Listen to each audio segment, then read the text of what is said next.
આપ જોઈ રહ્યા છો સ્પાર્ક ટુડે ન્યૂઝ। ભરૂચના ખખડધજ રસ્તાઓ સામે યુવા કોંગ્રેસનો આક્રોશ જોવા મળ્યો છે। તંત્રને 7 દિવસની ડેડલાઇન, કામગીરી નહીં થાય તો ઉગ્ર આંદોલનની ચીમકી પણ ઉચ્ચારી છે। જિલ્લામાં નેશનલ હાઈવે, રાજ્ય ધોરીમાર્ગો, નગરપાલિકાના રસ્તાઓ અને અનેક બ્રિજોની દયનીય સ્થિતિ હોય યુવા કોંગ્રેસ ઉગ્ર સ્વરે રોષ વ્યક્ત કરી રહી છે। ભરૂચ શહેરમાં યુવા કોંગ્રેસના આગેવાનો શેરખાન પઠાણ અને સંદીપ માંગરોળના નેતૃત્વમાં કાર્યકર્તાઓ દ્વારા કલેક્ટર કચેરી અને માર્ગ અને મકાન વિભાગના અધિકારીને આવેદનપત્ર પાઠવી અને રજૂઆત કરવામાં આવી છે। આજે અમે લોકો કોંગ્રેસ સમિતિના તમામ આગેવાનો સાથે માર્ગ અને મકાન વિભાગની કચેરી ઉપર રજૂઆત કરવા આવેલા છે। ભરૂચ જિલ્લાના તમામ રસ્તાઓ બિસ્માર હાલતમાં છે। એની અંદર ખૂબ મોટા પ્રમાણમાં લાખો ને કરોડો રૂપિયાનો ભ્રષ્ટાચાર થયો છે। તમે જોઈ શકો છો, હાલમાં નેત્રંગ અંકલેશ્વરનો રોડ હજુ 2 મહિના પહેલે જ બને છે। 80% કામ પૂર્ણ થઈ ગયું છે અને પાછળથી આખો રસ્તો તૂટી ગયો છે। ત્યારે એની અંદર આ લોકોએ ખૂબ મોટા પ્રમાણમાં ભ્રષ્ટાચાર કરેલો છે।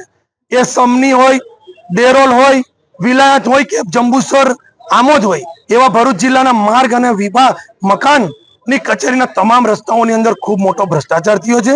આજે અમે લોકોએ કાર્યપાલક ઇજનેરને રજૂઆત કરેલી છે। દિન 7 ની અંદર આ તમામ રસ્તાઓની ઉપર સમિતિ બેસાડશે અને એની ઉપર તપાસ થશે। એ તપાસમાં જો આ લોકોએ કંઈ પણ ગાલમેલ કરી છે તો 7 ને 8મા દિવસે આજ કચેરીની બહાર ધરણા કરીશું। તમામ ભરૂચ જિલ્લાના રોડ, રસ્તા, માર્ગ, મકાનના બંધ કરીશું અને અધિકારીઓની ગાડીઓ રોકી અને તમામ ઉપર કાર્યવાહી કરીશું।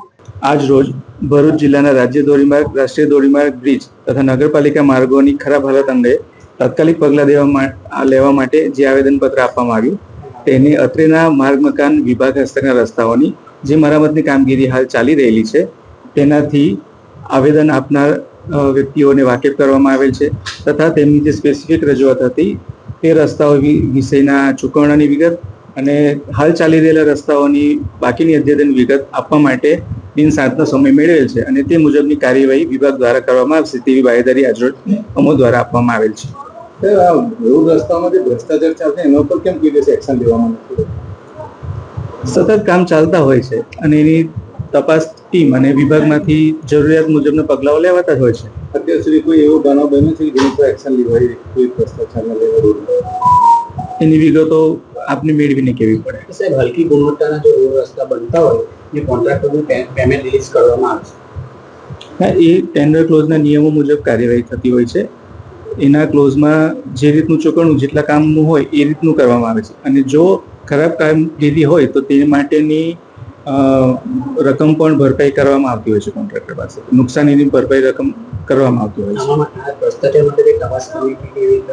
છે। સર, આ કેસ માટે નહીં, પરંતુ સરકારશ્રીને જાણ કરશું કે આ રસ્તાની રજૂઆત મળી છે તો તેની નિયમો અનુસારની યોગ્ય કાર્યવાહી અને યોગ્ય તપાસ કરે એવી હું જાણ કરીશ દિન 7ની।